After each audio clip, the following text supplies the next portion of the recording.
See if that helps. And so I'm going to keep talking to see if Tom can hear me over the live stream. Caroline, can you say hello? Yes, hello. I can hear you just fine, Matt. Thanks. All right, and we want to see if Tom hears that in about 15 to 30 seconds.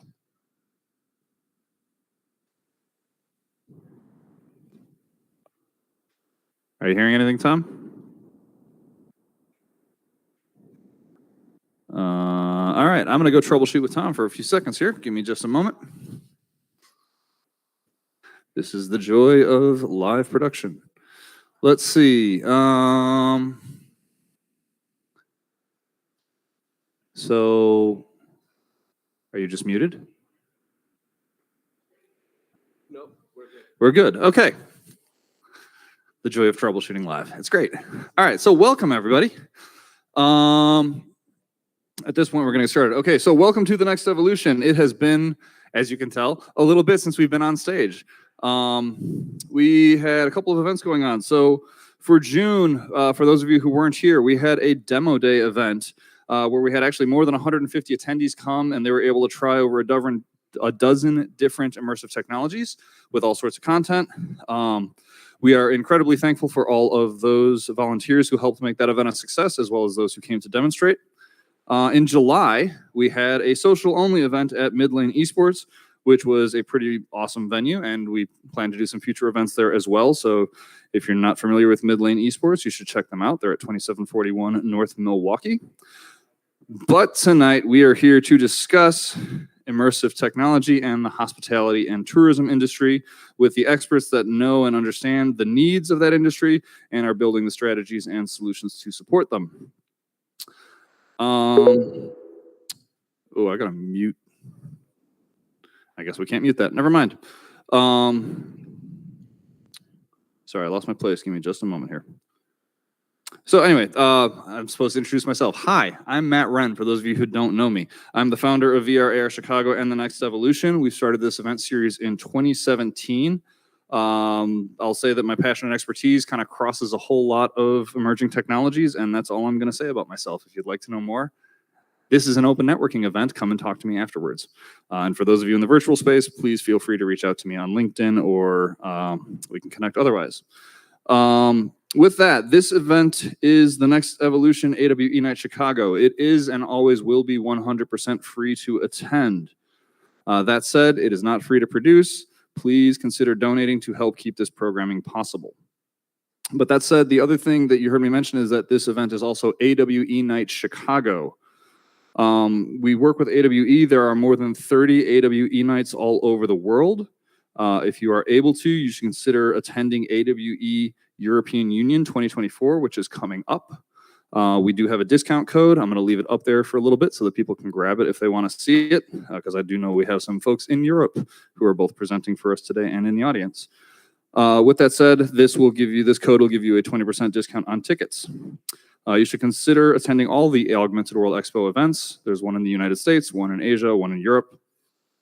You can also attend their live online courses by the XR community for the XR community and beyond at their AWE Academy. I know they have an upcoming fundraising course for startups, for XR startups, and a web AR course is now available on demand. We'll skip that. Next slide.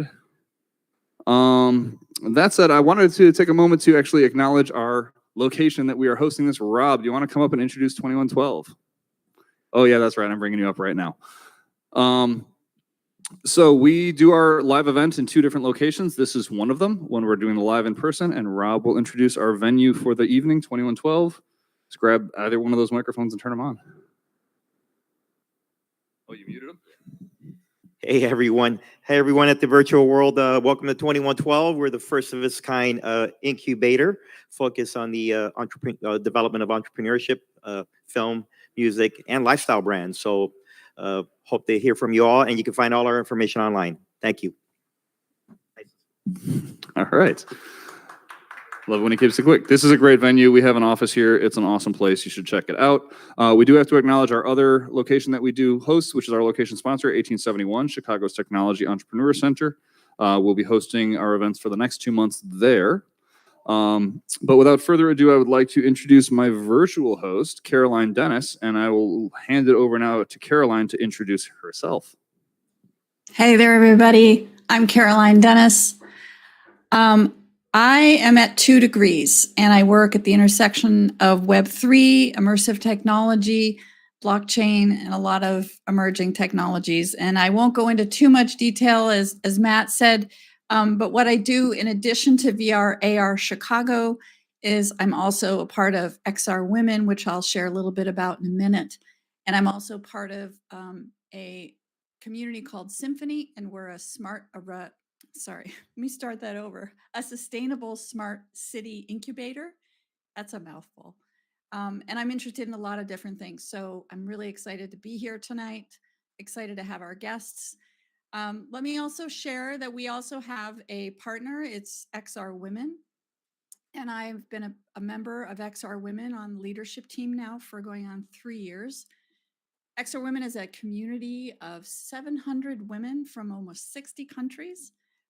We are passionate about being industry leaders on the accessibility and inclusivity of empowering more women to take their place in XR. We meet every week on several platforms, and we have had almost 200 speakers in the last 3 years. 200 women who've taken the stage in the last 3 years. I also would like to say that our virtual panelist, Adele, who's joining us tonight, we're also on a platform called Frame, and it's powered by Virbela. And I don't know if we have anybody here from Frame tonight to give us a little shout out, but it's a terrific platform. It's a browser-based platform, and it's really flexible, and you can set up a space for free. It's super cool. You should check it out. So we're really appreciative to Frame for allowing us to be here. All right, I'll turn it over to you, Matt. And once again, with the technical difficulties, I'm being forced to refresh my page right now. So if I lose you guys in Frame for a few seconds, I will be right back. Give me just a moment. Let me do this because, frankly, it's popping things in front of me every 2.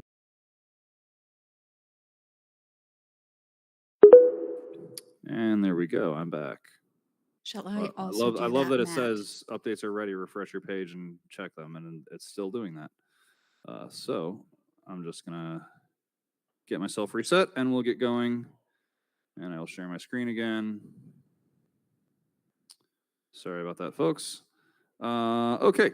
So the other group that we have a lot of community partners that help make this event possible. I'm going to acknowledge them really quick. We have Vanity, who is working with our NFT that I'll get to in just a moment here. 2 Degrees, who Caroline just mentioned. Independent Game Developers Association of Chicago. Revolution Brewing, thank you for the beer, always. Envision and Past Reality. We'll be hearing a little bit more from some of them later today. We will have live demonstrations in the physical space today from Sponge. Sorry, give me a sec. I'm really trying to fix. Excuse me, Matt. Yes. Your voice is just a little bit faint, so if you could speak up just a little bit, thank you. Sure. So we will have, well, let me just do that. So we will have live demonstrations in the space today representing Sponge. We do also in the live physical space want to thank Old Elk Distillery for coming by and doing a free whiskey tasting. Always a huge fan of having a whiskey tasting at the live event. And as I mentioned earlier, we have an NFT this is the QR code to collect the NFT. We do a giveaway every year. Usually it's a VR headset. I can never really guarantee what it's going to be until the end of the year because frankly, equipment changes throughout the year. But one of the ways that you can be entered in our giveaway is to collect the NFT. And I will have this QR code up a little bit later tonight. I'm going to leave it up for about 10 more seconds. And then we're going to move on to back to you, Caroline, to actually introduce our topic for the evening. If you want to do that now. Terrific. So tonight we're going to delve into the ways in which hospitality and tourism industries are using spatial computing and immersive technologies for trainings, enhancing guest experiences, and more.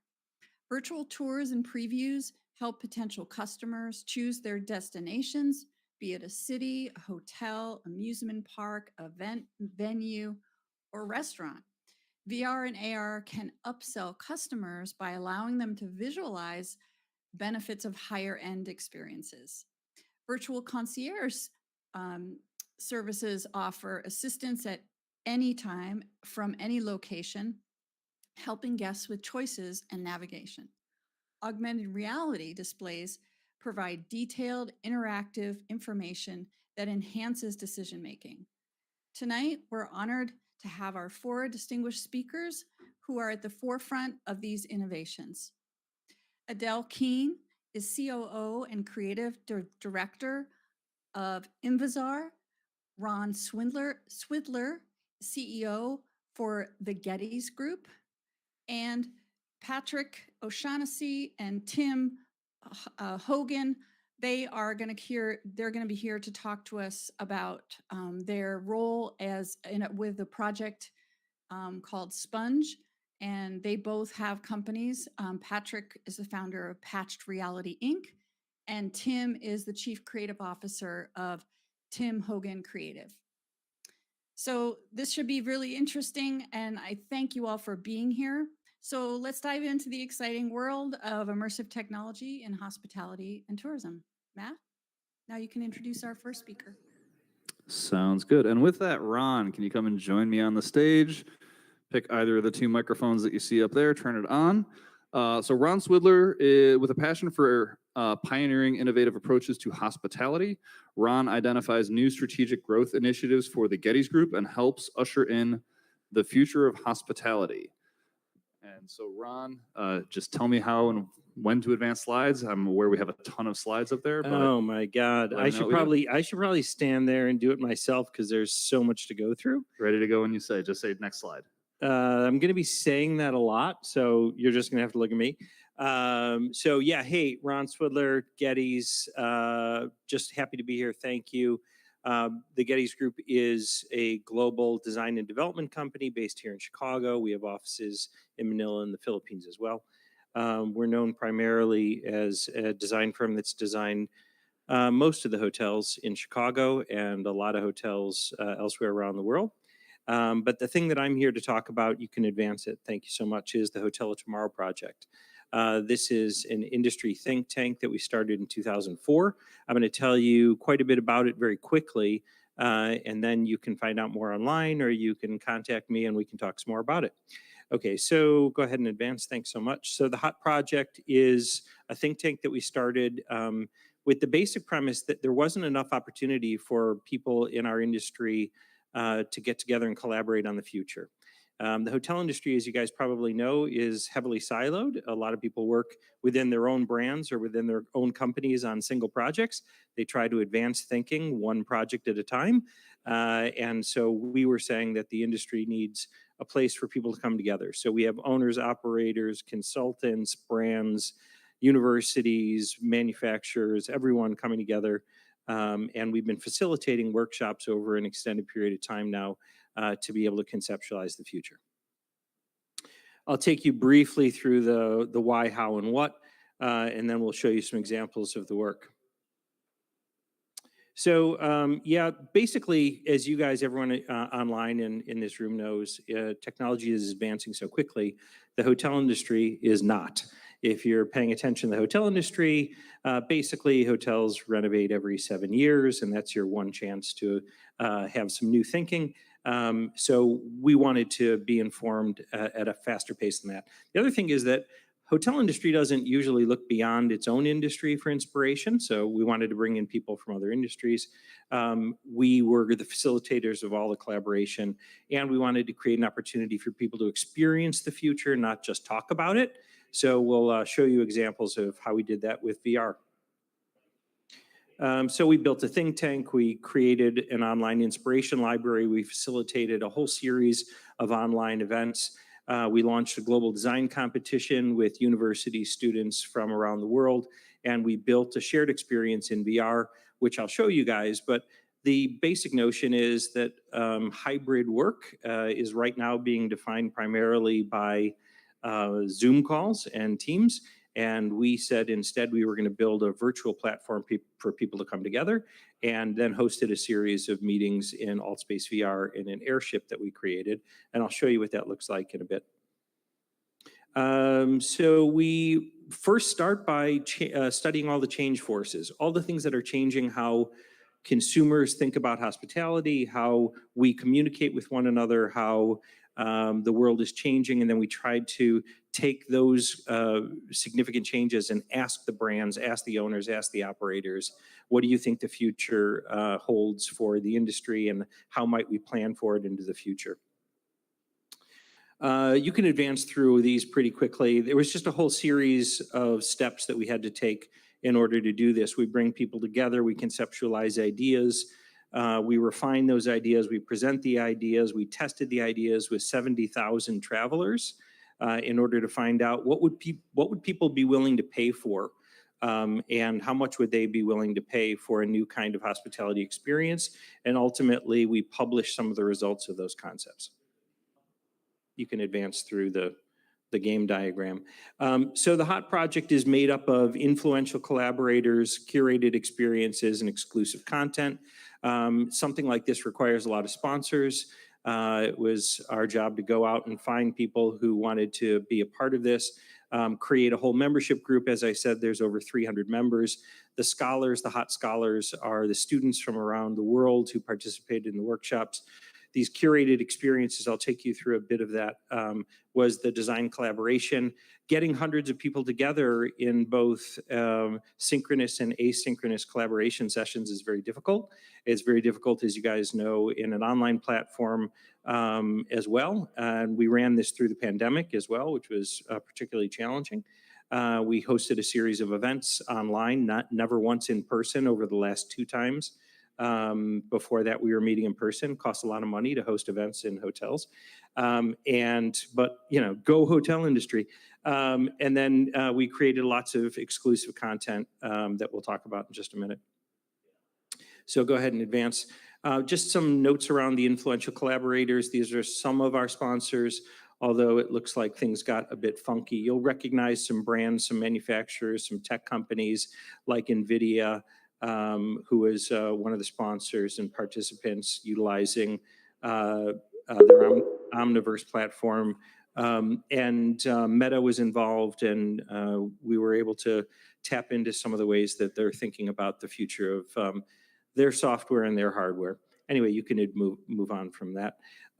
Lots of, again, sorry, this is what happens when you build something in Mac on a Keynote format, and then you translate it to PowerPoint. You lose your fonts, so things spill over. And as someone who's runs a firm that includes graphic design, that's annoying to me, but so be it. So lots of people involved in this. You can advance it.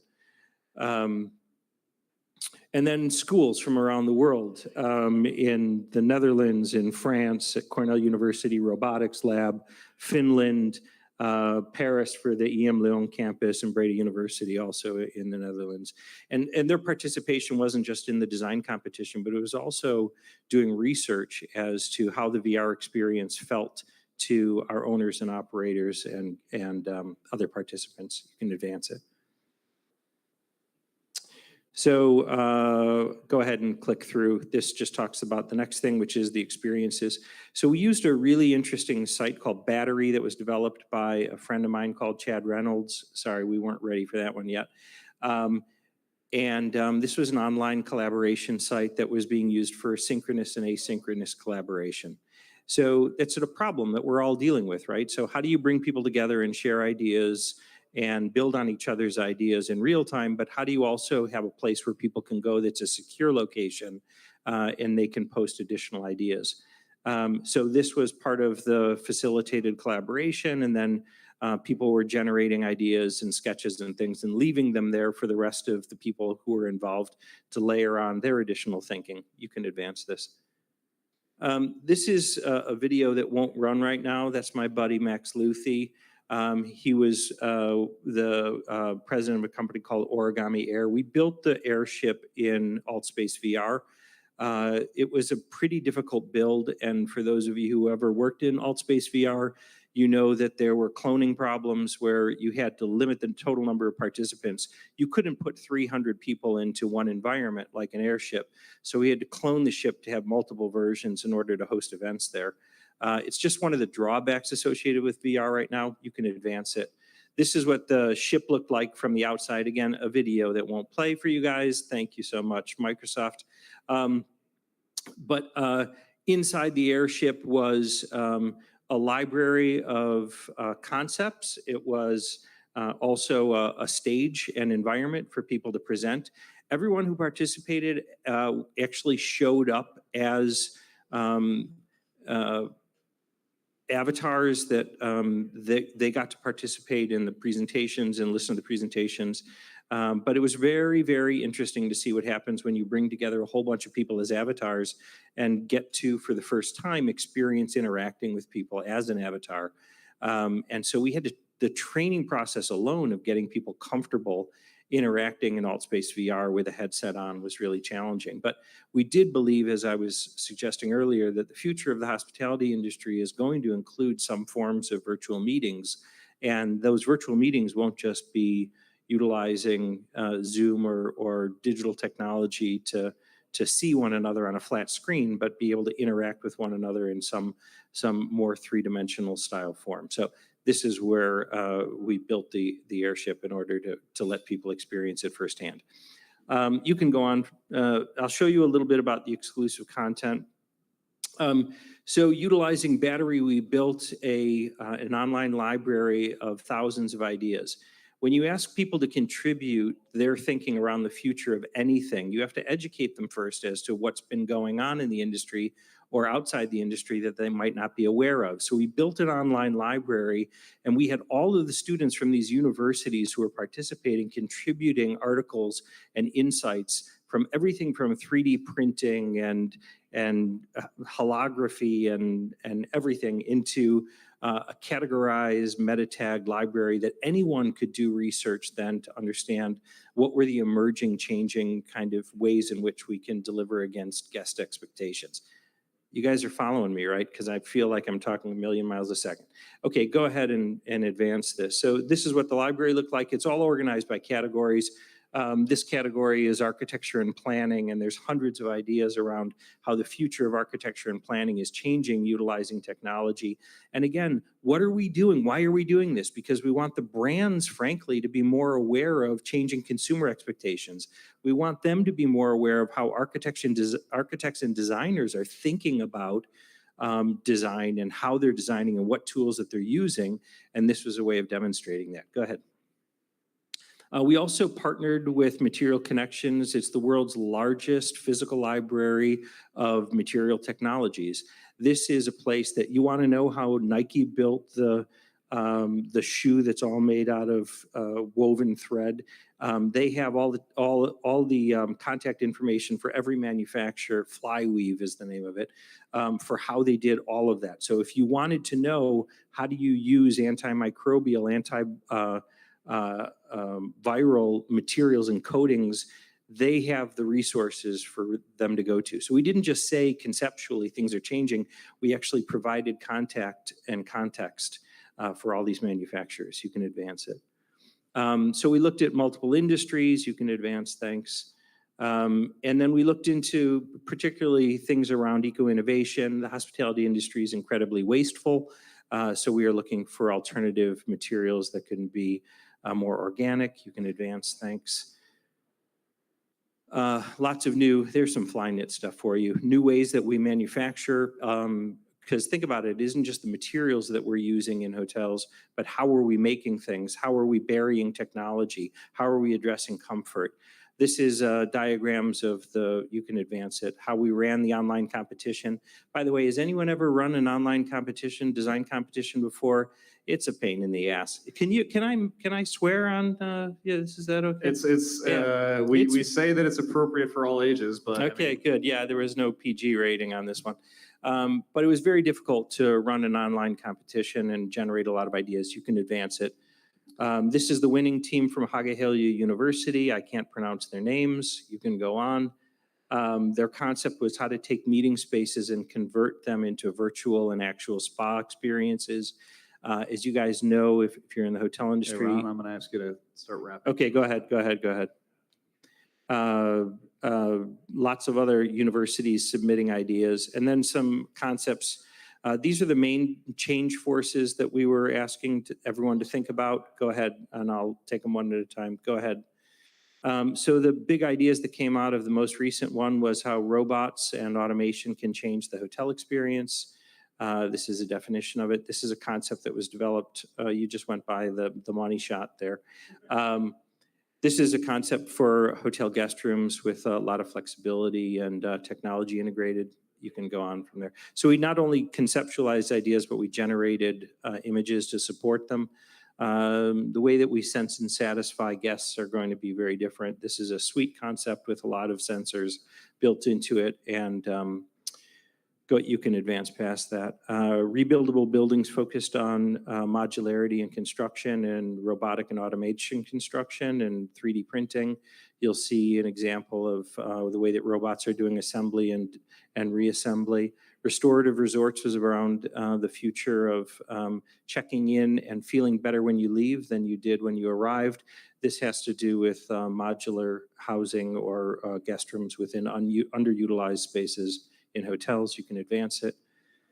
Energy center hotels is using hotels to capture energy and then spread it out. Go ahead to the next shot. This is a way of using the energy to power other buildings nearby. Hotels are often large buildings that can capture things. AR is being used very little in hotels, but will be used much more to have an information layer on top of reality, and that's the example that you're seeing there. And then you can flip very quickly through this, but these are other concepts. That's a bed that monitors your sleep and enhances your sleep. This is integration of biophilia, wearables with the Journey Pebble. This is modular hospitality that runs between hotels, and this is robots that act as assistants and servers. Anyway, we can go on and on. I'm going to stop right there and just say that the Hotel of Tomorrow has generated thousands of ideas from hundreds and hundreds of people that all represent where the future could go for the hospitality industry. We've opened our doors to a lot of people to give their thinking around this stuff. And the Hotel of Tomorrow project is still active. It's actually about to be realized again next year in Las Vegas. So first thing I'll say is thank you, Ron. And I realize we kind of rushed through approximately a 70-slide deck there in about 10 minutes. Well, I was told I was given an hour, and then I was told, kidding. I was going to say, I don't know who told you that. No, but thank you again. I'm sure we could actually spend 2 or 3 hours going through that. I have about 1,000 questions just based on the images that I saw alone. But thank you. Sure. You can turn off the mic, head back to your seat. We will have Q&A after this, and I'm sure there's going to be a lot of questions. So thanks, Ron. And at this point, I'm going to hand it over to Caroline to introduce Adele. Great, Matt. Thank you so much. Adele, feel free, please come up to the stage, and I'd like to introduce to you Adele Keene. So you can come up and stand right next to me. I can also move over here, whoops, without going underneath the stage. That's always fun. Welcome. Let me give you a little bit of background about Adele. So Adele leads Imvizar. It's IMVIZAR. It's an innovative AR platform that specializes in creating location-specific experiences that captivate audiences. Imvizar is revolutionizing storytelling by transforming passive narratives into engaging life-size spatial stories. With extensive multimedia experience, Adele collaborates with top-tier brands and top-tier talent to bring augmented reality narratives to life. I'm really happy to have you here, Adele. Welcome, and take it away. Thank you, Caroline. I'm delighted to be here. I will pop myself up on screen. Will I take your screen, Caroline, or where will I go?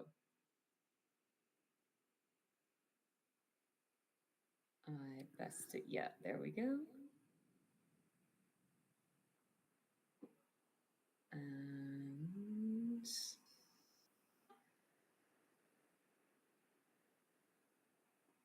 hello, everyone. So lovely to be here this evening. For me, it's quite late. It's nearly 2 a.m. Where I am.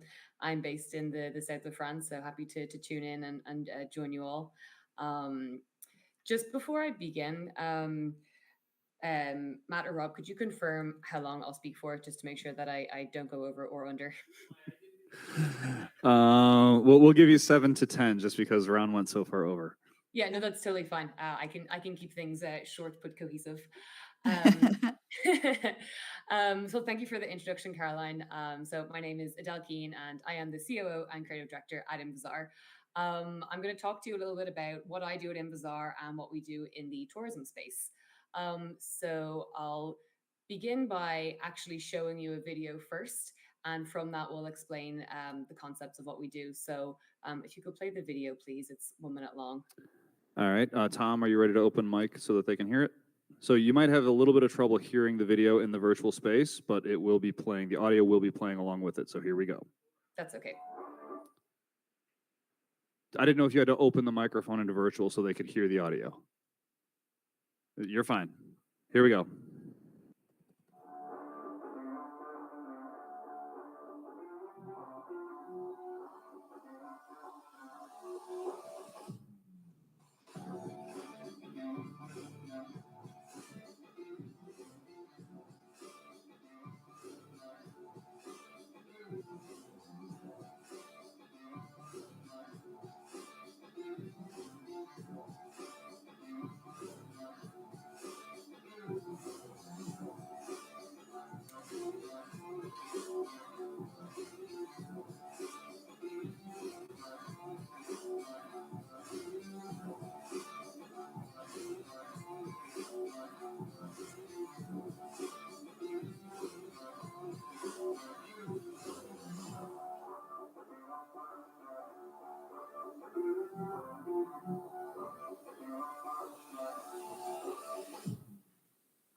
Great, thank you.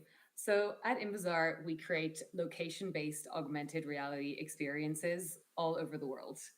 Next slide.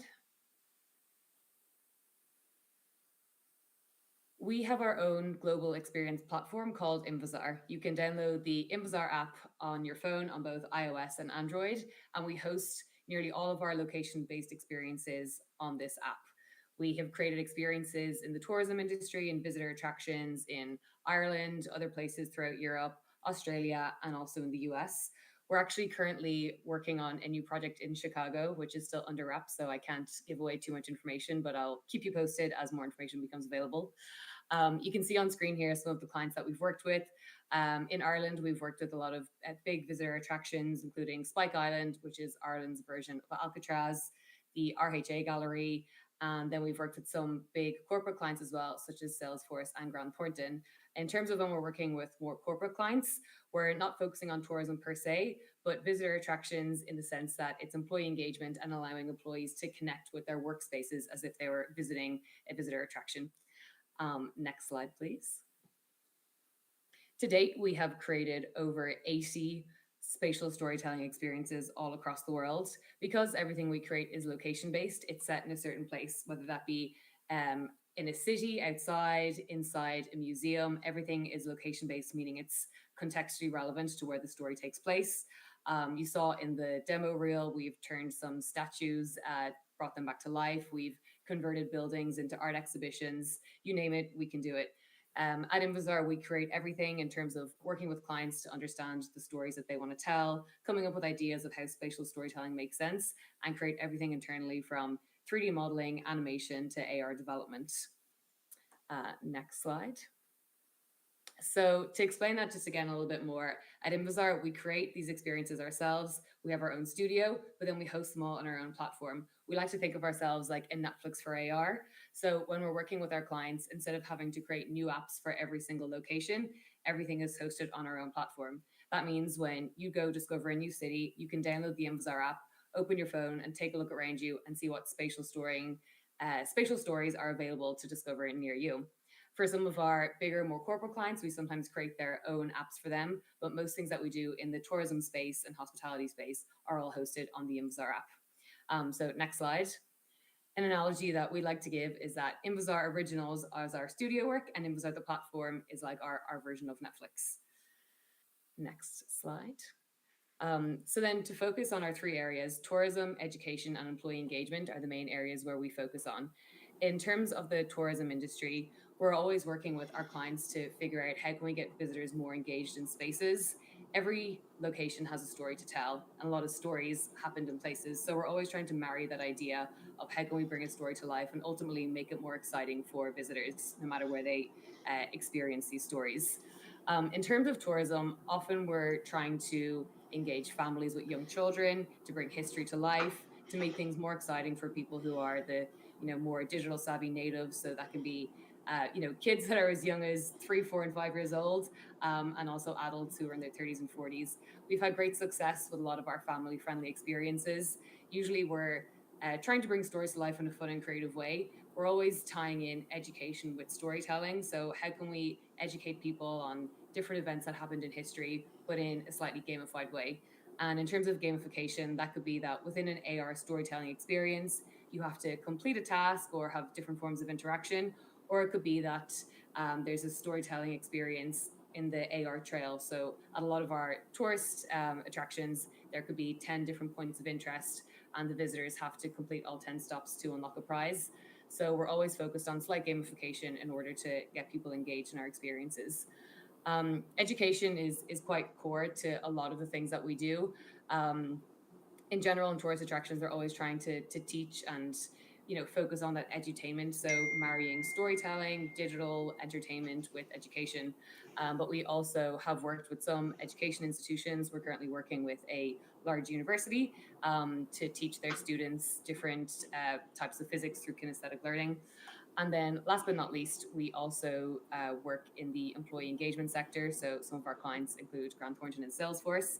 And as I mentioned briefly earlier, a lot of the time when we're working with them, it's to visualize their offices as visitor attractions. So when employees visit the workspace, that they don't just feel like they're walking into their usual day of work, that they're seeing things in a new light, better connecting with their buildings and spaces and bringing the different stories to life. We actually created a lot of sustainability experiences.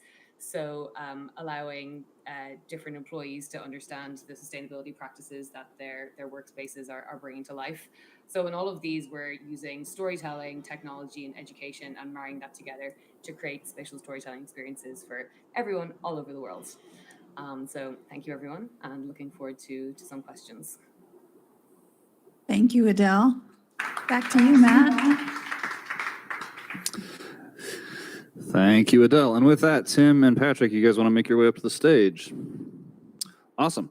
Thanks, Caroline. Thank you, Adele. And so Sponge Agency brought together the great minds of Tim Hogan, the executive creative director, and Patrick O'Shaughnessy, the leader in AR/VR technologies, to create a unique gaming experience for Hyatt at their recent GM conference. And I'm going to let them talk about it here. Oh, I got to update the slide. There we go. So Tim and Patrick, go ahead, take it away. You guys know what to do. Let me know when to advance. And Matt, if you can just have them talk real close to the microphone, please. Thanks. Hello. Will do. Thanks, Matt.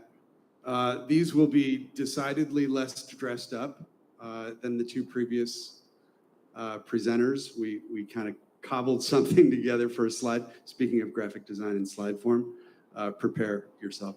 Anyway, my name is Tim Hogan, and I am Executive Creative Director. We were brought together by Sponge as sort of a collaborative for this effort.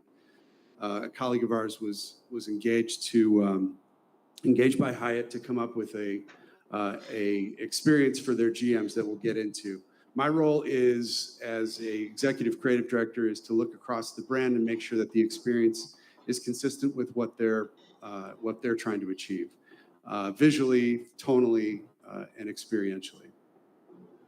Patrick, do you want to? Yeah, and I was on the technical side, so I was you want to go through the next slide? Is this yeah. Okay? Yeah. So that, did you want to talk through kind of Sponge Interactive, Sponge Story? What's the website? Yeah. Go ahead. Well, it's tricky because Sponge is existing sort of in the ether right now. Okay. We were collaborating with Sponge for this effort, but Sponge does everything from creating strategic foundation through the design execution, content through the channels, all the way through deployment and production. It's a full service 360-degree brand development agency. Okay, yeah. And so as Patched Reality, Sponge was one of our clients, and Next one, Matt. you can go to the next one. We're a tight-knit AR, VR development company. The top line is that we've been in the XR space for 15 years, and we do bespoke development for clients. So if it's in the XR space and you need it built, we can do it. And so for this project, we were brought on for our for the technology piece of it. And we'll talk a bit, I think the next slide will talk a bit about the project itself. And Tim, go ahead, and you want to give an overview of sort of how Yeah. it all worked? So the challenge was Hyatt was bringing 1,200 of their general managers to a summit in Orlando, Florida, and they needed to come up with a way for them to introduce a new piece of reporting software that gave them a dashboard view into the performance of their property. And they needed to do it in increments of 30 minutes over the course of 6 hours. And they had to get all of these GMs through this experience. So their big idea was, why don't we do an escape room? And we thought, well, that probably isn't really going to introduce them to the idea of innovation and how this is a breakthrough technology and how this is something that will be a game changer for their business back at home. These guys were coming from all over the world. So our challenge was, how can we, within a 4-month time frame, can we come up with an experiential, technologically led experience that gets them introduced to the platform, which they were calling Glasswing.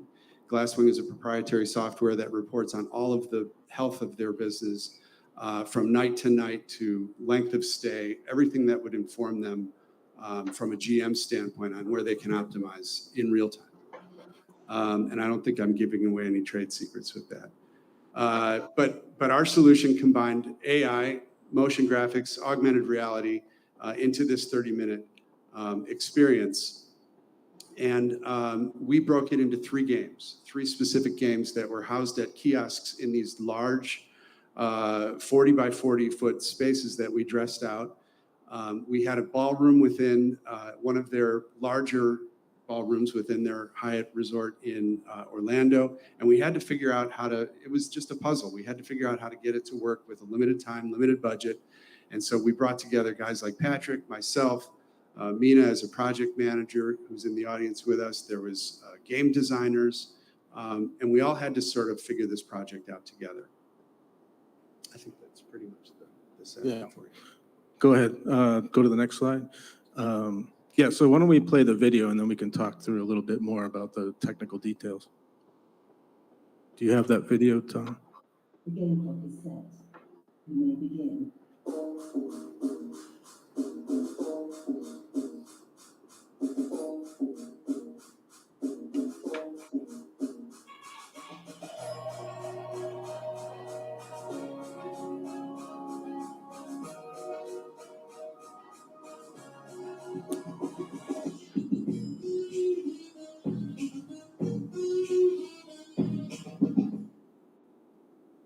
So as you can see there, each team would come through the space, had 3 challenges. One was a selection challenge, and we can maybe run the video again because it goes by pretty quickly.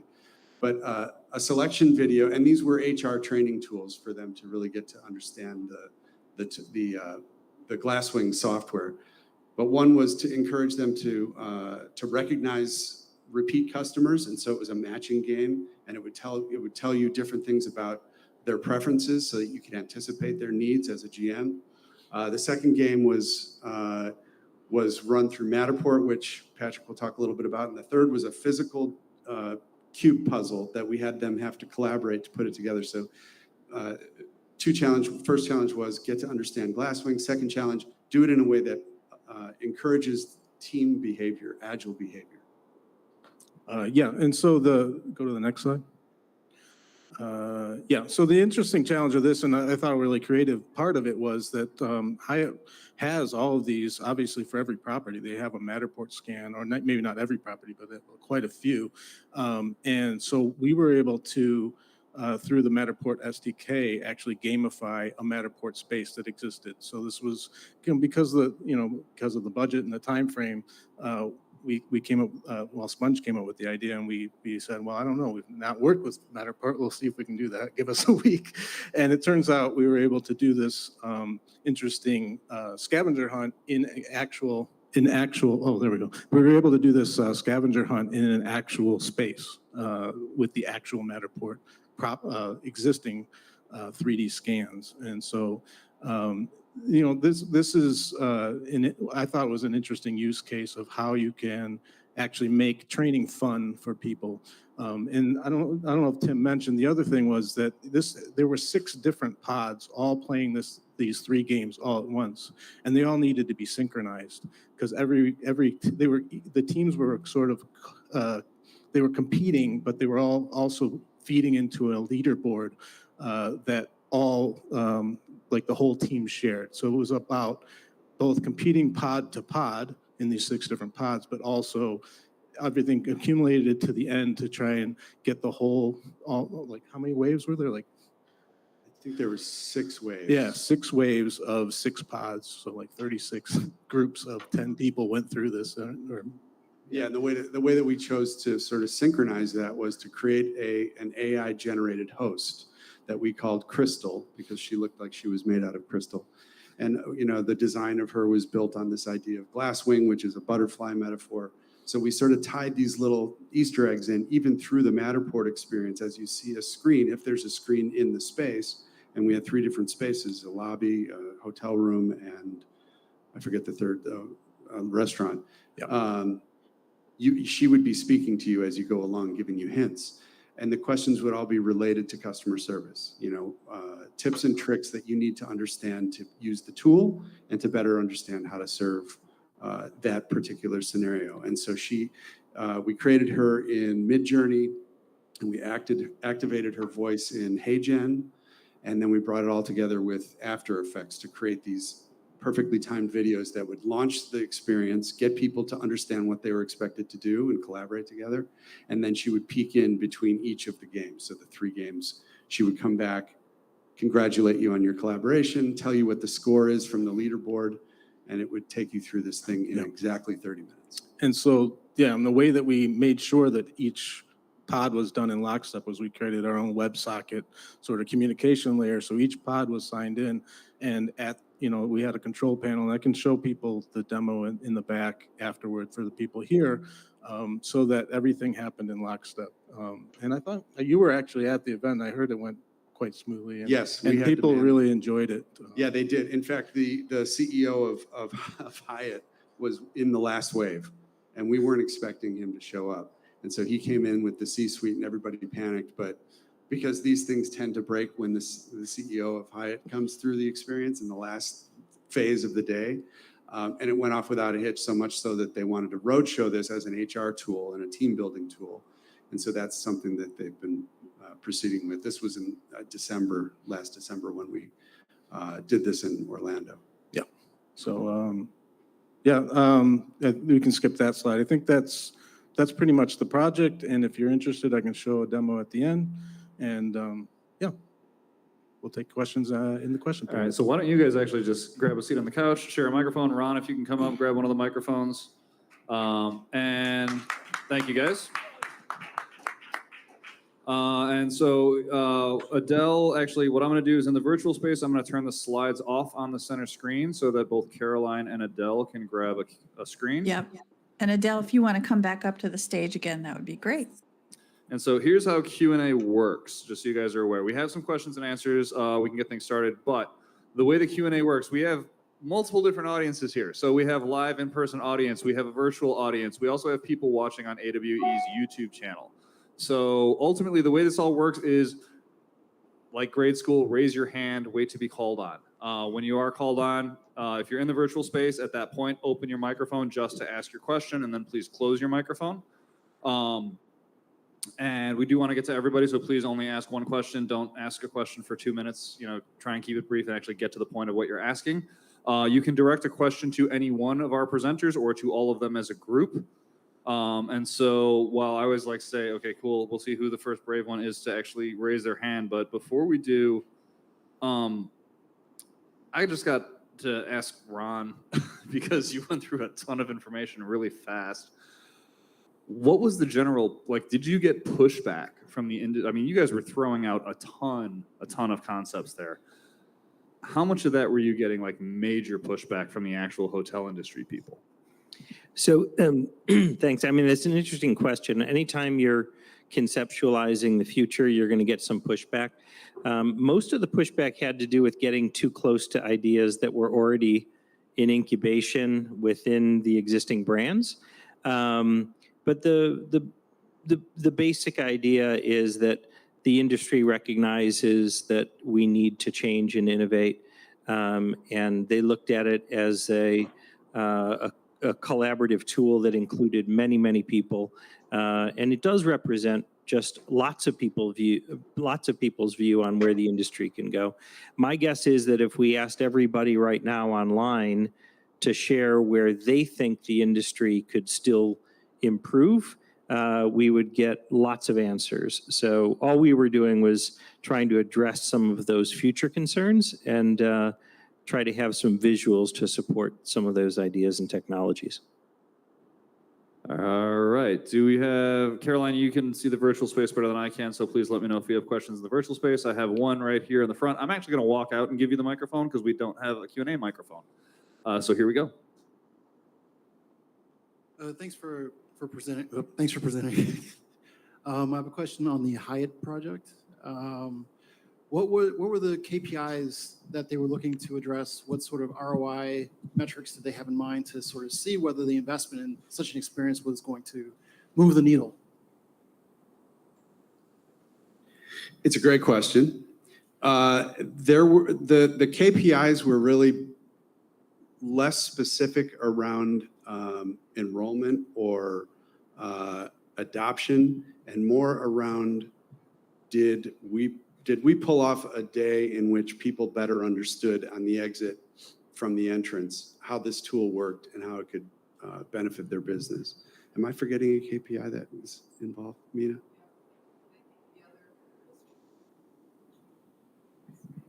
Yeah, right. So the problem with the tool. So please repeat that. I will do. The problem with I apologize for asking my partner in the audience. The problem with the tool was that no one was using it. So there was an awareness problem, but there was also just an adoption problem.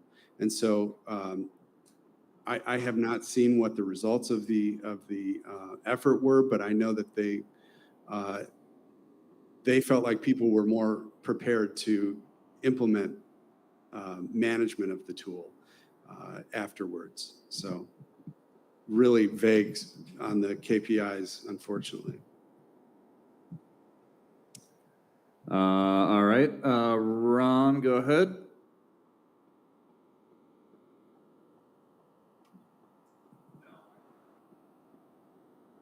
Okay. My question is for Adele. Adele, I'm curious about the tourism-based experiences you're doing. And who's the client for that? Who is funding that? Who's paying for those experiences to be created? And what are their objectives? What do they hope to get out of that?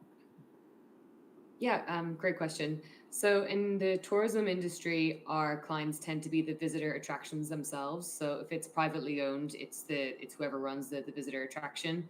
And then a lot of the time it can be something that is state or government owned if it is a public visitor attraction. So in terms of our tourism work to date, it's been 50-50 in both. So if it's public, government funded, and if it's private, it's the visitor attraction directly itself.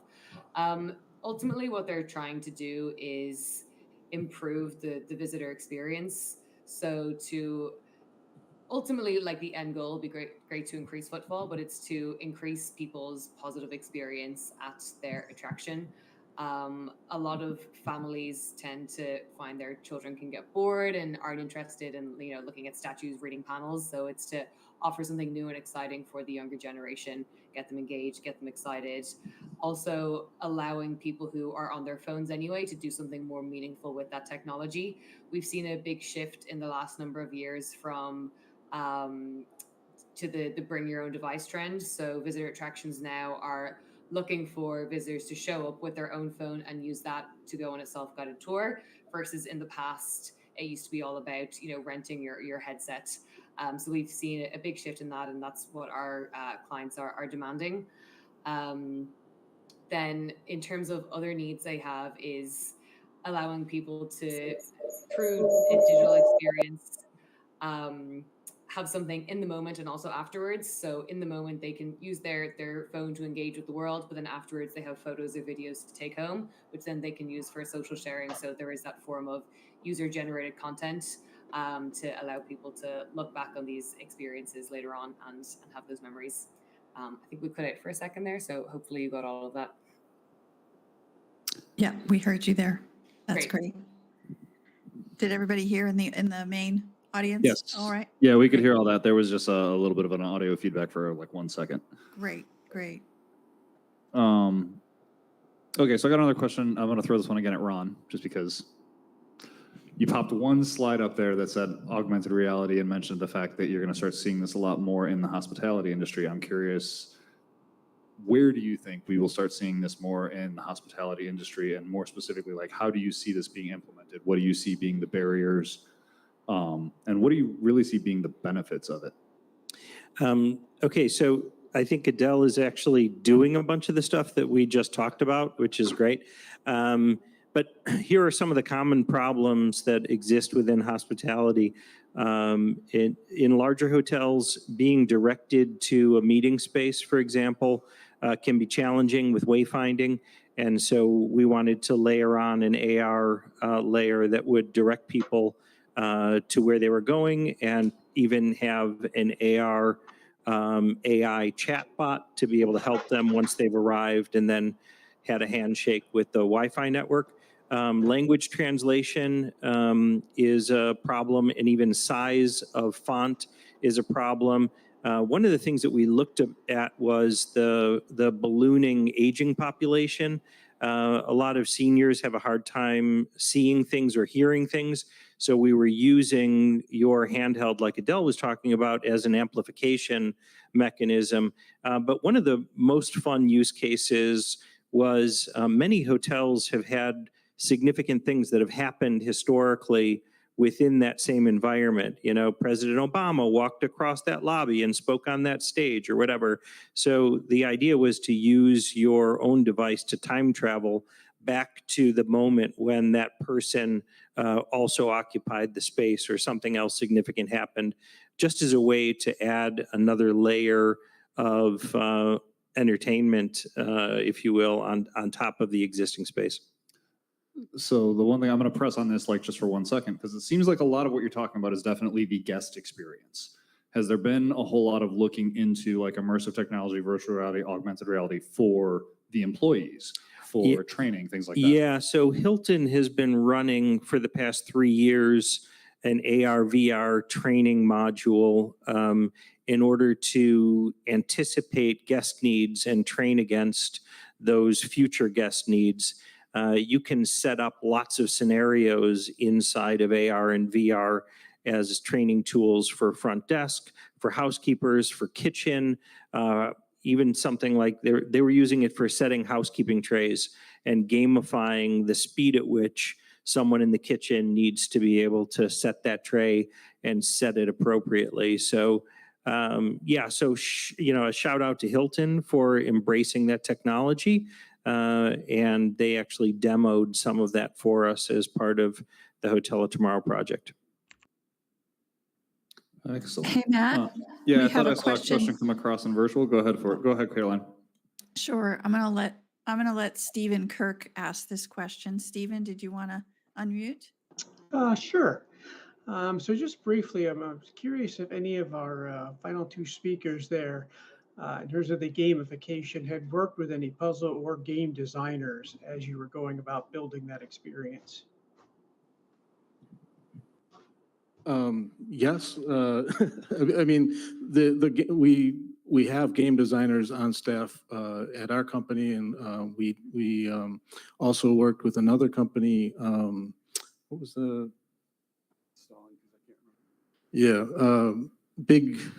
Anyway, yes. The answer is yes. We did employ game designers both on staff and third party to design the gamification of those experiences. And Tim himself actually did some of the game design as well. Yeah. Yeah, I think specifically we wanted to know what to expect from a user experience standpoint that made it fun and engaging and not too complicated. We needed to make sure that it worked within the given time frame. And so we looked, we partnered with a sort of a game content strategist, a game writer, and then an actual game developer. So the guy that was running the show, a guy named Paul Browerman, had access to a whole host of people that were collaborating on that. But that was hugely helpful. You know, we would come up with the idea of a physical thing that we want them to put together. And he said, well, why not that? And I can't remember the name of the cube, but why not make a giant version of Like the merge cube? No, it's Sorry. It was a big foam. It was basically a big foam cube that was in pieces. Yeah, it was like 7 different pieces, and it was big. It was like, human size almost. And so they had and there was like a clue. There was clues that were given, and you would unlock clues, and there was a timer running, and you had to use the whole team's basically energy to solve this cube and get it into. And then they took a picture and posted it on social media, that sort of thing. It was that part of it was a lot of fun. I'm sure in person it was Soma Cube. Yeah. I know that puzzle. Yes, thanks. I have a question for Adele in the virtual space. And actually, it's from me, so I'm curious. Can you share, integrating AR with physical location spots? I'm guessing that can have its challenges because these are spaces that are huge, right? And I'd love to hear about any examples of work you did where you had to deal with the vastness of nature and what that means. So maybe you could walk us through a little bit about what that involves, like how that starts. Yeah, sure. For location-based AR to go smoothly involves a lot of location-based AR first going wrong. So we've had a lot of unusual experiences happen. For example, one time we were creating an experience in Ireland. It was about a 5-hour drive from where my base in Dublin is. And when I arrived at the location, we had already done all of our 3D scans and placed our content. It was outside of this beautiful old house. And we had recreated a scene where the lady of the house was painting with Queen Victoria in the 1800s. And I arrived there ready to hold up my phone, scan the location. But the gardener had parked his van exactly in the spot where this scene was supposed to take place. He comes like once every 6 months to trim the hedges, and there's nothing you can do. I was like, oh no, my location has been compromised. So for us, when we're scouting a location, we have a list of things to check. What in the space is permanent and what in the space changes. So it's really important to identify that. So if you know that a space is going to constantly have a flow of people, you can't have important 3D objects in that space. So often what can work quite well at visitor attractions and museums is they often have slight spaces that are cordoned off. So you may have it that that there's a flow of people walking by an old door or an old window. So why not use that as your literal portal to look into the past? So as they walk by the window, they hold up their phone and can look in there. But then possibly characters start to walk out and they can see things around them. But really looking at the space and seeing what is the natural flow of people, what can change, what doesn't. So there's many environmental factors. Another thing is to be aware, the effects of nature. If you have trees there that you're using as your anchors, well, those trees are going to change and lose their leaves. So then they're not going to be reliable in the winter to use as your marker. So we have to make sure that things are remaining permanent, remaining the same if we want to have the level of detail that we strive for in our location-based AR. Other things that can be important in terms of scouting the location is the lighting.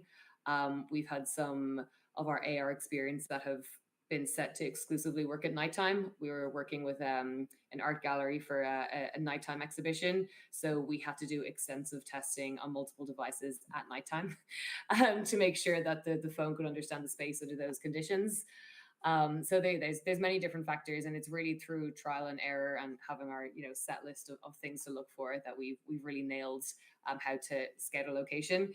So often when we start working with our clients, the initial locations that they come up with aren't the spaces we use, because they say, oh, like there's everyone goes and walks by these pictures, that'd be great. Say, well, no, if those pictures are already on the wall, you don't need to bring people there, and that's too much of a crowded space.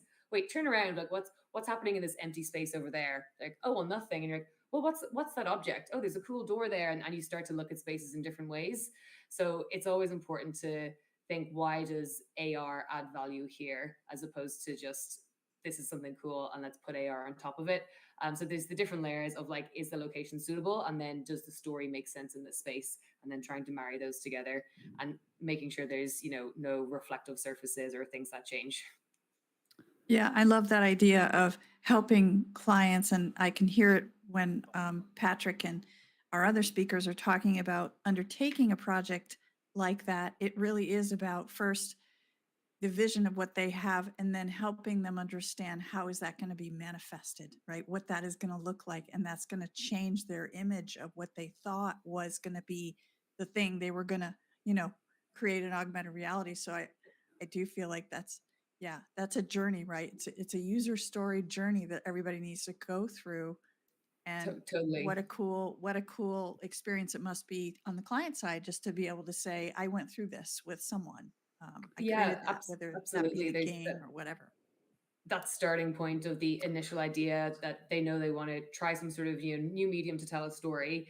But as you said, starting off at point A, going to point B, point C, by the time you get to point X, Y, Z, it has changed completely from what we initially thought. And it is through that mix of understanding the client's needs, us adapting the stories to the space, but then working with our amazing team of creative technologists and developers who then bring in their skill sets. So what I find really fascinating in the process is often knowing where we want the experience to start, where we want it to end, but figuring out all those dots in the middle of how we're going to make it all make sense.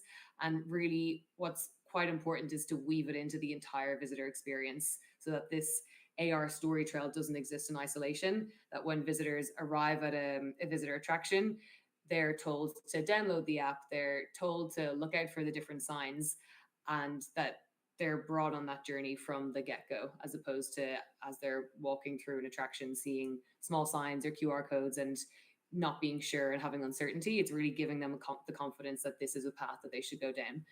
So we do focus very much on the AR experiences, but then that step back of what is the entire visitor experience and visitor journey within the entire museum or visitor attraction. Thank you. Matt? Yeah, I have a quick follow-up for Adele, but are you almost always working with the actual location that is going to host the AR experience? The reason I'm asking is early in this presentation, but Patrick will remember this. Niantic, when they released Pokemon Go, actually got sued by the state of Wisconsin because effectively there was AR attracting them to a park, and there was a lot of people trampling this one park, and it was causing damage to the park. And so that was one of the first actual lawsuits that set a precedent in the United States around augmented reality. But it sounds like you're almost always working with the actual location where things are going to be placed, so you don't really have to worry too much about that. Yeah, correct. We're pretty much always working with the location itself, and if it is in a public space, we're working with the state or the government body that's in charge of those spaces. So we do have the rights to put things in those spaces, because the big thing is to have the correct signage there. But a lot of our visitor attractions will be private spaces as well. But it is a really relevant point to make sure whatever spaces you are using are that it's safe for the public or the visitors to access that. Gotcha. So we have a question from online from the AWE live stream. I'm going to try to understand this one. And it's about what Ron presented in terms of the airship. But the question was, could the concept of the airship be used sort of beyond the hospitality in terms of creating something like a signature or iconic food item for the hotel, where the actual enclosure ends up becoming the thing that you're meeting in? So essentially, if they're trying to create like an iconic sandwich, the bun becomes the enclosure and you're actually meeting within the sandwich. It seems to be what he's asking. I know that we could do this, but I'm curious what your thoughts are on it. So no, we didn't try that. That's fun. I like that idea. I think the main takeaway that we were trying to get to is, what does it feel like to interact with other people in a large group format for both presentations and kind of pre and post presentation to interact as avatars. And we did just a little more color here. So has everyone experienced VR fatigue, where you've had a headset on for an hour and then you got to take the headset off? So we had that problem too. And so we actually were running Zoom meetings that would take place when we took the headsets off. So we did have experiences that were both in VR and then in both Zoom. We did not try to bridge a physical experience. In addition to that, we'd done that historically, where we would bring people together and end up having social activities with food and beverage, because the hospitality industry revenue in the best hotels, F&B revenue could represent up to 50% of total revenue associated with the hotel. So obviously F&B doesn't translate well to AR and VR yet. But if you've ever tasted 3D printed food, I guess we could have had downloadable files for people to eat something while they were in VR. Let's hope not.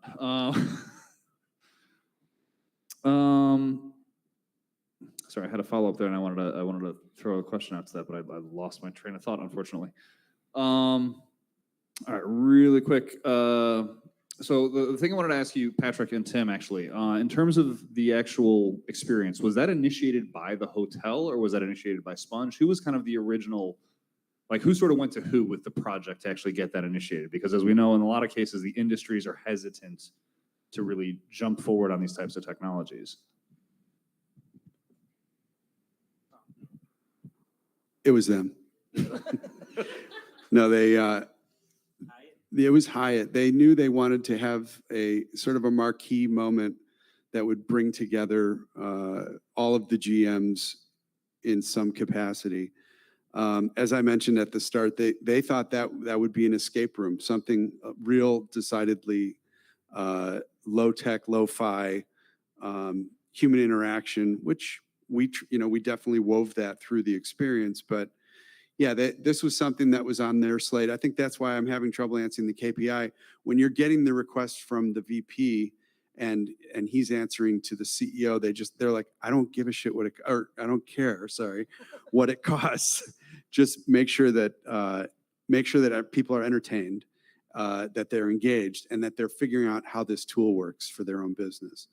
So I know that was a little bit of a long answer to that one, but yeah, it was directed by the Hyatt team. Yeah, I mean, and I thought it was ingenious that they ended up using the Matterport as it was, and yeah, I mean, well, was it my idea? No, it was not my idea. No. I thought it was actually Paul. Paul was the genius that had that idea. And he's like, "Can we do this for them?" And there were a couple iterations of it. One was to actually try and use the Matterport scenes as AR markers and use AR, and we kind of steered them away from that just because we thought that the fact that they were on these big screens and that there would be some distortion that might end that there would be 10 people on a team, it would be a cluttered thing. So we thought, well, so I guess in some sense it was our idea, the final solution, I suppose. But I thought it was Paul's idea to use the Matterport. But I think, the interesting thing about it, that I took away from the project is, you know, hotels all have these now. They have these 3D scans, but they're generally just used as walkthroughs on their website. They're very boring. I think they could be repurposed both for the training type of thing that we already did, but for the consumer as well. You could gamify your Matterport scans. You could do more with what you already had. So I thought another good part about that was that they were able to use this asset. They didn't have to go out and scan their hotels because they already had it, you know? Can I add on to that? So is everyone familiar with the Matterport technology? Okay, so it's like a Western stage set scan photos building, you know, a model. So the way in which that we use it as a design firm is we can use it to, as long as we can get a V-Ray scan on top of it, or LiDAR scan on top of it, we can get accurate as-built drawings. Most buildings don't have good as-built drawings to work from. You may have a set of CAD drawings, but a lot of things change in the field, or they're not furnished, and we need to know existing conditions.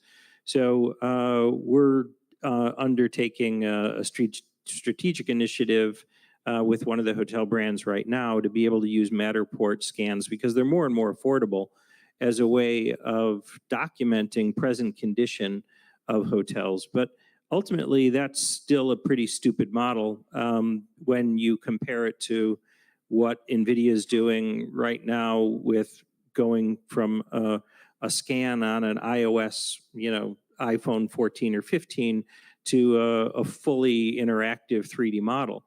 The trick is being able to recognize that a chair is a chair and not just have some metadata laid on top of it that says it's a chair and maybe here's the manufacturer, but be able to understand the dimensions of the chair and modify the chair as a model. So the hospitality industry is an antiquated industry and embracing technologies like Matterport, but trying to use them as documents that I'll give you one more thought just to think about. Is everyone seen what architectural drawings look like to design or build a hotel? They're built off the basic premise that people would be hand drawing with T-squares. And that's not actually the best way to represent something that someone needs to build or renovate. And when you look at a tool like Matterport as a more interactive, easily understood three-dimensional-ish space, then you might imagine that the future of construction documentation is not floor plans and reflected ceilings and elevations and details. It's a fully functioning model that the contractor can build from, that other people can furnish, and then go one step further and imagine what, again, I'm shouting out to NVIDIA just because my brother heads up AR and VR for them. So we're a lighthouse partner. We get to demo a lot of their tech, which is really cool. But digital twinning is going to be the next step, where if you want to see the operational flow of plumbing or electricity or airflow or anything else in an actual space, you can consult the digital model, which should be a living module. We design hotels fully in VR and then build them, and then the model is useless. Why aren't we using the model to continually monitor that or plan a renovation inside in the model in the future and then execute it? So, I mean, there are a lot of things that are changing. By the way, I can't believe we made it this far into the discussion without talking about AI, which is just mind-blowing to me because we are changing the way we work, people, and it's happening in the design industry, and hospitality is just beginning to wake up to the opportunities to utilize AI in their interactions with guests and the design process. It's always a question of how long it's going to take for AI to get into the conversation. But that said, we're going to start wrapping up here really quickly. The one thing I will say, because you did bring this up, in terms of the way that the architectural drawings and stuff are being used, you should definitely come to our AEC when we do that as an industry, if you want to talk about that in detail, because we've gone into that quite often in depth with the actual folks in the AEC industry. And you're right, it should, like, drawings are drawings, models are models. There's definitely better ways to represent what can be done. But with that said, we're going to hit our closing remarks right at this point. And so here's how the closing remark works. And I'm giving the panelists a moment to think about what their closing remarks should be. So the way that this is going to work is each panelist is going to have about 20 seconds to give a closing statement. It can be, pretty much whatever they want, what they see coming down in the industry, what they like best about the industry, just some piece of advice for people who are trying to work in this space. You choose what you want to present, but you get about 20 seconds each. In the physical space, we're going to go in the order in which you're sitting, and then I'm trying to decide if I'm going to throw Adele under the bus and make her go first or not. We'll figure that out in a second. But yeah, so we'll give each of the panelists a moment to give their closing remark. Caroline will give her closing remark. I'll give my closing remark, and then we'll have a little bit of housekeeping. And then we'll actually end the stream and the presentation and get back to networking. So I'm going to give Adele the break and make Tim go first. You got 20, 30 seconds. Go ahead. I'm glad you brought up AI. The thing we kind of glossed over was that we created a virtual host that we couldn't have afforded to be able to cast, to light, to record and produce in a matter of weeks, and we got her to say exactly what we wanted to say when we wanted her to say it in a timed manner that allowed us to pull this off. And half of the people there fell madly in love with her. Wow, I didn't realize that. I guess I guess I'll repeat a little bit of what I said. Like I think it's we come from a game. We tend to look at when we approach projects, we look at the game side of things, and so I think if you can, AR and gaming and VR and gaming have a long history, and I think it really, if you saw the Glasswing, well, you can see the Glasswing. It's just like, a CMS. It's just a 2D website thing. And making that fun for people, that's a real challenge. And that's where, adding immersive storytelling, adding AI, an AI host, make it fun, employ somebody who understands how to make things fun. And you can go a long way. That's what I'll say about that. I think that the thing I'll leave you with is we all have incredible insights, and before AI and Chat 4.0, GPT 4.0 takes over, maybe we should talk to real humans. But I think the notion of what the Hotel of Tomorrow project was seeking to do, of bringing together people, having dialogue, exploring the future implications of the integration of technology, understanding consumers' changing needs, and addressing them is a great opportunity for all of us to continue the dialogue about where things can go together. Okay, Adele. I'm gonna leave everyone with a challenge. So I challenge everybody to think about an AR spatial story that you would like to create wherever you live. So maybe where you're from, there's a hero from the past, a building that no longer exists, or just a cool sculpture area.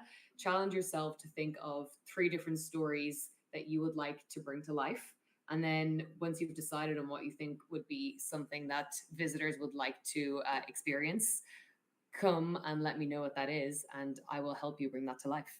One thing that I didn't get to mention at InVizar is we also have a no-code tool that allows people to create their own location-based AR stories. So I would love everyone to try think of some ideas nearby where they live and actually be able to bring those to life based on some of the things that I've shown you and discussed tonight. And Caroline, before you go, come on, Adele. You got a Chicago audience here. It's only streaming to the internet. No one's going to hear about it. You can share whatever this secret project is, right?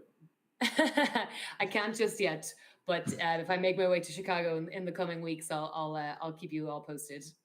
If you come to Chicago, you definitely need to let us know. All right, go ahead, Caroline. Definitely. Well, by the way, she did want to be able to share that, but it's just at the cusp of it not being able to be shared. So just know she wanted to. I am very interested in the idea of, as we start to see an AI assistant, whether that in whatever form that's going to take, I find that anything that we can do in immersive technology to bring together the physical and the immersive, whether it's the AI and the person, I really feel like we're going to win because we're going to keep the humans at the center of that conversation. The other thing, just from the hotel standpoint, because I used to work in hotels for years, we did IT security and networking for so many hotels. I think it'd be really great to focus on the concierge aspect of the guest experience, because I would love to sit down with a concierge and have them say, here, let me show you a couple of things, and then pop it up on my phone, look at it and go, oh, I want to go there. I want to go do that. So I love the idea of the concierge being a focal point, again, because you're connecting with a person, even though you're connecting with the technology. So, yeah. All right, and so my final thought here, I didn't bring this up. I never like to drive the conversation. I kind of like to let it go where it's going to go. But the one thing that I always focus on whenever I work in the XR industry, most of what I've always focused on is return on investment. What are the actual, what is the problem being solved, and what are the actual dollars and cents around that problem? How expensive is it? Does it make sense to actually use the different sort of superpowers that augmented reality and virtual reality provide? Because generally, the more you use those superpowers, the more that ends up translating into return on investment. We didn't talk about that much tonight. We didn't talk about what is the actual financial return of some of these projects that you guys are doing. But it is something I do want to bring up as at least just a thought for people to kind of walk away with, is when it comes to any industry, money talks, frankly. And so as we're approaching how to apply immersive technology to things like hospitality and tourism, obviously you're doing augmented reality for specific locations, you're driving more traffic to that location. Hopefully that's increasing their revenues. If you're doing augmented reality in a hotel to help people, they're going to have higher satisfaction ratings. Hopefully they'll return. If you're doing it as part of a corporate event, hopefully, again, employee retention, faster training, those translate to return on investment. That's one of those things I do want to sort of challenge people to think about whenever you're approaching any industry, is think about what the immersive technology, what problem it's actually solving, and how much that's going to translate to a financial return, either for the industry as a whole or for the specific customer who's creating it, because I do think that will ultimately drive faster adoption, and we all want to see this technology get adopted faster. So I'll leave with that. And oddly enough, talking about finances, I do want to thank all of our presenters. You guys can turn the microphones off and leave the stage. I especially want to thank Adele for sitting through this at what has got to be 3 a.m. by you at this point. So thank you very much for joining us. Adele rocks. And with that, we're going to go do some housekeeping. So we've spoken about hospitality and tourism. Adele, if I can get the center screen back, or if Adele or Caroline, I'll grab one of the screens. I don't care which one. Yeah, sure. As we get to the next portion. Thanks. All right, there we go. Let me share my screen. It's the entire screen. It's that one. Share as soon as I see it in the virtual environment. Okay, we're good. So the one thing I want to say really quickly, this has been talking about hospitality and tourism. We did end on talking about finances, and I will bring this up just because I always have to bring this up for every one of our events. This is a free event. It is not free to produce. We run off of donations. We would appreciate anything you guys can support. We have our QR code. I will have the ability to link to this in the future as well. Obviously, we do want to be able to keep this going, and frankly, we want to be able to grow it. A lot of the stuff that we don't do currently are things that we will do as we get sponsorships and donations, namely marketing, the ability to actually bring in food and beverages beyond just the snacks that we've been bringing in. And frankly, there's a lot of things that we really want to do on the technology side to actually enhance what we're doing right now. But all of that's going to cost money. So we can't really do any of it at the moment because this is a essentially mostly volunteer run event, and all done for free. But with that said, we do have upcoming events on some other industries, and I'll pop up the NFC towards the end, and I'll just leave that up so that people can collect the NFC, because I know that takes, you got to download an app and you have to register a few things. But in September, we will be back at 1871. We will be talking about education and training. Frankly, immersive technology, one of the most common uses for it across all different industries is training. We're definitely going to talk about actual education in the education space, so schools. We have our presenters pretty much all lined up for that one already, so it's great. That'll be at 1871. In October, we're going to be talking about agriculture, food, and natural resources. And then in November, we will be back here at 2112 to talk about health science. And you don't see it up there yet, but December is going to be logistics. But with that, those are our upcoming events. We hope you can join us. On the odd chance, going back to our donations and support, if you can't donate or if you don't want to donate, that's fine. Please follow us, like us on social, comment on our posts. Getting awareness out does help. We had 150. We actually had a sellout crowd at our demo day. We had to turn people away. We technically oversold it a little bit. And then ultimately we capacitated the room, so we couldn't take more people. But we do want to get that going for essentially all of our events, and that's about where we were getting to pre-pandemic. But with that said, these are our upcoming events. We hope you can join us. Those are all of our socials on either side of this slide, and I'm going to pop up the NFC so that people can collect it. For those who didn't, if you haven't checked in at the event, please go check in with Andrew. Andrew, raise your hand, wave. There he is. As I mentioned at the beginning of the whole purpose for collecting the NFC, we usually give away a VR headset, and I see Jay in the room. So Jay, raise your hand, wave. That's the guy who won the VR headset last year. So at last year's giveaway, we do actually give away a VR headset. We don't say which one it's going to be because frankly, something cool could come out between now and the end of the year, and we might want to give that one away. That's it. Here's the NFC. Thank you all for joining us. Tom, at this point, you can end the live stream. Caroline, once again, thank you. Thanks to Old Elk, who unfortunately seems like they've left, our distillery who was doing tastings before the event, and our other volunteers, Andrew, Matt, Voyer. We're Scott from Voyer. We have a lot of things to thank him about. There he is. He's in the audience because he frankly lent us one of the cameras that we wouldn't be able to do the stream with if we didn't use it. So thanks, everybody, and hopefully we'll see you next month. Have a great night. Thanks, everyone. Good night. Thank you. Good night.